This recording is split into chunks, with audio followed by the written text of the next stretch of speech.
नमस्कार और the deep dive में आपका स्वागत है। आज हमारे पास मैन्युफैक्चरिंग प्लांट में बिजली की सुरक्षा से जुड़े कुछ दिशा निर्देश हैं। अब देखिए, बिजली की सुरक्षा सुनते ही शायद दिमाग में सिर्फ इलेक्ट्रीशियन की तस्वीर आती है, लेकिन ये दस्तावेज साफ करता है कि ये विषय वहां काम करने वाले हर एक व्यक्ति से जुड़ा है। सही बात है। तो चलिए इस गाइडलाइन को खोलते हैं और समझने की कोशिश करते हैं कि इसमें काम की बातें क्या हैं। बिल्कुल। और इन दिशा निर्देशों की पहली ही लाइन एक बहुत पुरानी लेकिन बहुत गहरी बात कहती है। क्या? बिजली एक बेहतरीन सेवक है, लेकिन एक बहुत बड़ी मालिक भी हो सकती है। वाह! ये सिर्फ कहने के लिए नहीं है। सोचिए, एक प्लांट में बिजली तो सब कुछ है। हाँ, वही मशीनों को चलाती है। वो मशीनों को जान देती है, अंधेरे में रोशनी करती है। लेकिन यही ताकत अगर बिना सम्मान के इस्तेमाल की जाए तो एक पल में तबाही मचा सकती है। तो हमारा मकसद आज इन नियमों को रटना नहीं है क्या? तो शुरुआत कहाँ से करें? किसी भी खतरे का सामना करने से पहले हम खुद को तैयार करते हैं। यहाँ भी वही बात है। दस्तावेज सबसे पहले व्यक्तिगत सुरक्षा उपकरण यानी पीपी की बात करता है। एक तरह से ये आपका कवच है। हाँ, और ये कोई मामूली कवच नहीं है। ये खास तौर पर बिजली के खतरों के लिए डिजाइन किया गया है। अच्छा। स्रोत में जो सूची है उसमें इंसुलेटेड दस्ताने, बिजली प्रतिरोध वाले जूते, हेलमेट और सबसे जरूरी आर्क फ्लैश से बचाने वाले कपड़े और फेस शील्ड शामिल हैं। इंसुलेटेड दस्ताने और जूते तो हाँ समझ में आते हैं, वो बिजली के झटके को शरीर से गुजरने से रोकते हैं। बिल्कुल। लेकिन ये आर्क फ्लैश सूट, ये सुनने में काफी ये बहुत गंभीर चीज है। गंभीर लगता है।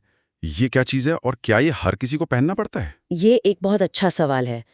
आर्क फ्लैश कोई मामूली चिंगारी नहीं होती। अच्छा। यह एक तरह का बिजली का विस्फोट है, जब हवा के जरिए हाई वोल्टेज करंट एक जगह से दूसरी जगह कूद जाता है। ओह। ये भयानक गर्मी, रोशनी और दबाव पैदा करता है जो जानलेवा हो सकता है। तो नहीं, ये सूट हर कोई हर समय नहीं पहनता। तो फिर कौन पहनता है? ये सिर्फ उन लोगों के लिए है जो हाई वोल्टेज उपकरणों पर या उसके आसपास काम कर रहे हैं, जैसे बड़े सर्किट ब्रेकर या ट्रांसफार्मर। खतरे के लेवल के हिसाब से। एग्जैक्टली। ये हमें बताता है कि सुरक्षा का मतलब सिर्फ उपकरण पहनना नहीं है, बल्कि खतरे के स्तर के हिसाब से सही उपकरण चुनना भी है। सुरक्षा में भी एक साइज सबको फिट नहीं होता वाला सिद्धांत लागू होता है। बिल्कुल। इसी सूची में अर्थिंग टेस्टर और इंसुलेशन टेस्टर का भी जिक्र है, लेकिन साथ में एक चेतावनी है कि ये सिर्फ अधिकृत व्यक्तियों के लिए हैं। ये थोड़ा अजीब लगता है। क्या ये पीपीई नहीं है? नहीं, और यही एक बहुत बड़ा फर्क है। दस्ताने और हेलमेट आपको बचाते हैं, वे निष्क्रिय सुरक्षा उपकरण हैं। ठीक है। इस्तेमाल करने के लिए सिर्फ ट्रेनिंग ही नहीं, बल्कि बिजली के सिस्टम की गहरी समझ भी चाहिए। कोई भी इसे इस्तेमाल नहीं कर सकता? कोई भी नहीं। गलत तरीके से इस्तेमाल किया गया एक टेस्टर खुद एक खतरा बन सकता है। इसीलिए ये नियम बनाया गया है। तो इससे एक बात साफ होती है। हाँ, कि सुरक्षा का मतलब सिर्फ सही सामान होना नहीं है, बल्कि सही काम के लिए सही हुनरमंद इंसान का होना भी उतना ही जरूरी है। तो पीपीई हमें खतरों से सीधे संपर्क में आने से बचाते हैं। ये हमारी आखिरी रक्षा पंक्ति है। लेकिन सबसे अच्छा तरीका तो यही है कि खतरा पैदा ही ना हो।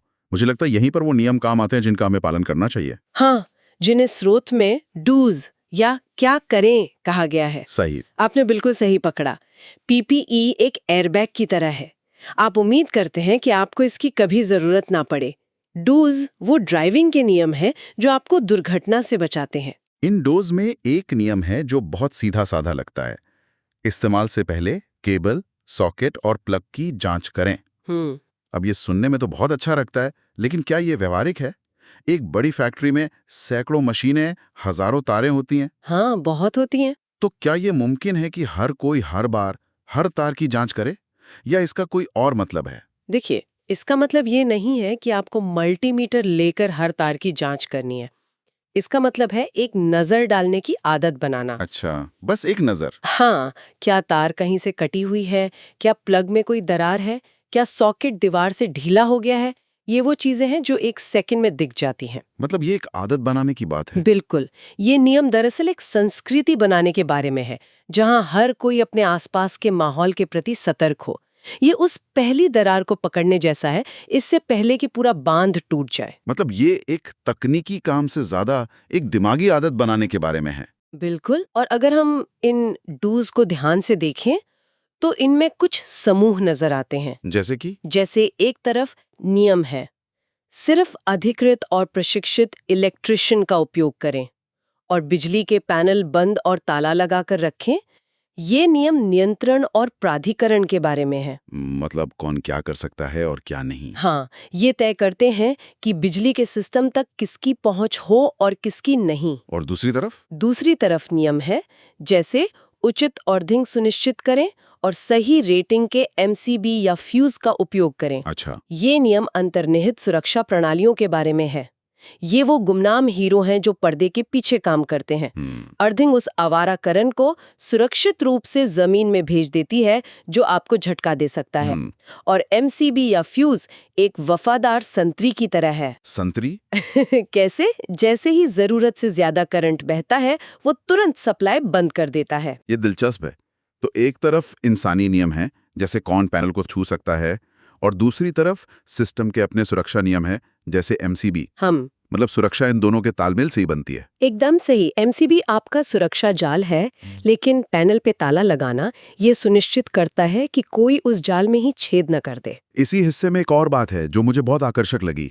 दिशा निर्देश कहते हैं चिंगारी, जलने की गंध, ढीले तार या ज्यादा गर्मी महसूस होने पर तुरंत रिपोर्ट करें। हाँ, यहाँ तुरंत शब्द पर जोर है।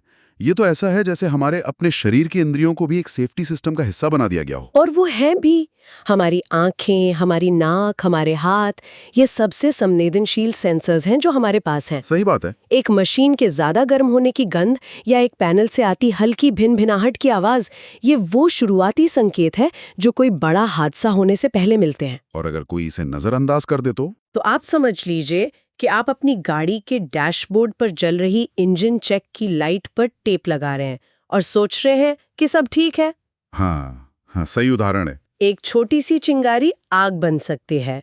एक जलने की गंध का मतलब हो सकता है कि किसी तार का इंसुलेशन पिघल रहा है, जो शॉर्ट सर्किट का सीधा रास्ता है। तुरंत रिपोर्ट करें का मतलब है कि आप सिर्फ अपनी नहीं बल्कि अपने साथ काम करे 100 और लोगों की सुरक्षा की जिम्मेदारी भी ले रहे हैं। आपकी एक कॉल किसी बड़े हादसे को टाल सकती है। तो डूज एक सुरक्षित माहौल बनाने के बारे में है। हाँ। अब आते हैं उन कामों पर जो उस बने बनाए सुरक्षित माहौल को बिगाड़ सकते हैं।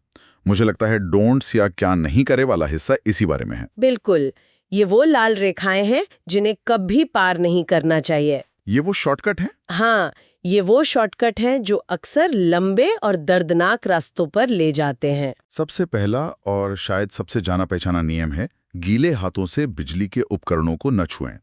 ये बात तो हम बचपन से सुनते आ रहे हैं। हाँ, हर कोई सुनता है। लेकिन एक फैक्ट्री के माहौल में जहां वोल्टेज घरों से कई ज्यादा होता है, ये छोटी सी बात कितनी ज्यादा खतरनाक हो जाती है। बहुत ज्यादा। इसके पीछे का विज्ञान सरल है। हमारी सूखी त्वचा का बिजली के प्रति काफी प्रतिरोध होता है जो हमें बचाता है, लेकिन पानी सब बदल देता है। पानी उस प्रतिरोध को प्रायः शून्य कर देता है। ये बिजली के लिए आपके शरीर में एक सुपर हाईवे बना देता है। घर पर 240 वोल्ट का झटका शायद आपको दूर फेंक दे, लेकिन एक प्लांट में 415 वोल्ट या उससे ज्यादा पर गीले हाथों का मतलब है कि करंट आपके शरीर से होकर गुजरेगा और नतीजा लगभग हमेशा घातक होता है। तो यहाँ खतरा कई गुना बढ़ जाता है। कई गुना। इसी तरह के 2 और नियम हैं जिन्हें शायद लोग अक्सर तोड़ देते हैं। सॉकेट पर ज्यादा लोड न डालें और खराब केबलों का इस्तेमाल ना करें। हाँ, ये बहुत आम गलतियां हैं। ये दोनों आदतें दुर्घटना के लिए एक तरह से स्टेज तैयार करती हैं। बिल्कुल। चलिए, ओवरलोडिंग को समझते हैं। जब आप एक ही सॉकेट में कई हाई पावर मशीनें लगा देते हैं तो आप उस तार से उसकी क्षमता से ज्यादा करंट खींच रहे हैं। ठीक है। नतीजा, तारें गर्म होने लगती हैं, धीरे धीरे उनका प्लास्टिक इंसुलेशन पिघल जाता है और जैसे ही 2 नंगी तारें एक दूसरे को छूती हैं, शॉर्ट सर्किट होता है और आग लग जाती है। यह एक धीमी प्रक्रिया है जो एक दिन अचानक तबाही में बदल जाती है। और खराब केबल का इस्तेमाल करना तो जैसे जलती आग में घी डालना हुआ। उससे भी बुरा। खराब केबल का मतलब है कि खतरा पहले से ही बाहर है, नंगा है, बस किसी के छूने या किसी धातु की चीज के संपर्क में आने का इंतजार कर रहा है। डोंट्स की लिस्ट में एक नियम है जो मुझे सोचने पर मजबूर करता है। बिजली के झटकों को कभी नजरअंदाज ना करें, चाहे वो कितना भी छोटा क्यों ना हो। ये बहुत जरूरी है। क्यों? एक हल्का सा झटका तो आम बात लग सकता है, शायद स्टैटिक इलेक्ट्रिसिटी जैसा। और यही सबसे बड़ा मनोवैज्ञानिक प्याजे है। इसे नॉर्मलसी बायस कहते हैं। नॉर्मलसी बायस? हाँ, ये मानने की हमारी प्रवृत्ति कि चीजें हमेशा की तरह ही काम करेंगी, हमें लगता है अरे इस मशीन से तो हमेशा हल्का सा करंट आता है, कुछ नहीं होगा। लेकिन असल में वो हल्का सा झटका एक बहुत बड़ी चेतावनी है। किस बात की चेतावनी? वो इस बात की चेतावनी है कि मशीन का सबसे जरूरी सुरक्षा फीचर, उसकी अर्थिंग फेल हो चुकी है। अच्छा। अर्थिंग का काम ही यही है कि किसी भी लीकेज करंट को आप तक पहुंचने से पहले जमीन में भेज दे। अगर आपको झटका लग रहा है, चाहे कितना भी हल्का, इसका मतलब है कि अर्थिंग काम नहीं कर रही। तो अगला कोई और हो सकता है जिसके लिए वो खतरनाक हो? एग्जैक्टली। हो सकता है आपको सिर्फ झुनझुनी महसूस हुई हो, लेकिन अगला व्यक्ति जो शायद गीले फर्श पर खड़ा हो, उसके लिए वही लीकेज करंट जानलेवा साबित हो सकता है। तो हर छोटा झटका एक अलार्म है। एक रोता हुआ अलार्म है कि सिस्टम में कुछ बहुत गलत है। ये वाकई एक गहरा विचार है कि आपकी सुरक्षा सिर्फ आपकी नहीं है। बिल्कुल। एक और डोंट है जो शॉर्टकट लेने की मानसिकता को दिखाता है। औद्योगिक मशीनों के लिए घरेलू प्लग या तारों का उपयोग ना करें। हाँ, ये जुगाड़ वाली मानसिकता। आपने पहले इसकी तुलना एक ट्रक पर साइकिल का टायर लगाने से की थी।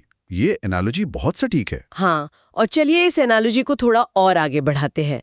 जब आप ट्रक पर साइकिल का टायर लगाते हैं तो सिर्फ टायर नहीं फटता। नहीं, टायर फटने से पूरा ट्रक बेकाबू हो जाता है, पलट सकता है और अपने साथ दूसरों को भी चपेट में ले सकता है। सही बात है। उसी तरह जब आप एक भारी मशीन पर एक पतली घरेलू तार लगाते हैं तो सिर्फ तार नहीं पिघलती, वो तार गर्म होकर आसपास की चीजों में आग लगा सकती है, वो मशीन को खराब कर सकती है और वो पूरे इलेक्ट्रिकल सर्किट को ठप कर सकती है।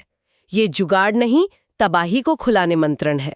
तो जब हम इन सभी डूज और डोंट्स को एक साथ देखते हैं तो एक बड़ी तस्वीर उभर कर आती है। ऐसा लगता है कि ये सब 3 मुख्य स्तंभों पर टिका है: व्यक्तिगत जिम्मेदारी, सिस्टम की मजबूती और लगातार सतर्कता। बिल्कुल। मतलब ये एक तरह से कर्मचारी और कंपनी के बीच एक साझेदारी है। आपने इसे बहुत अच्छे से संक्षिप्त में बताया है। यह सिर्फ नियमों की एक लिस्ट नहीं है, ये सुरक्षा की एक संस्कृति बनाने का खाका है। और संस्कृति क्या होती है?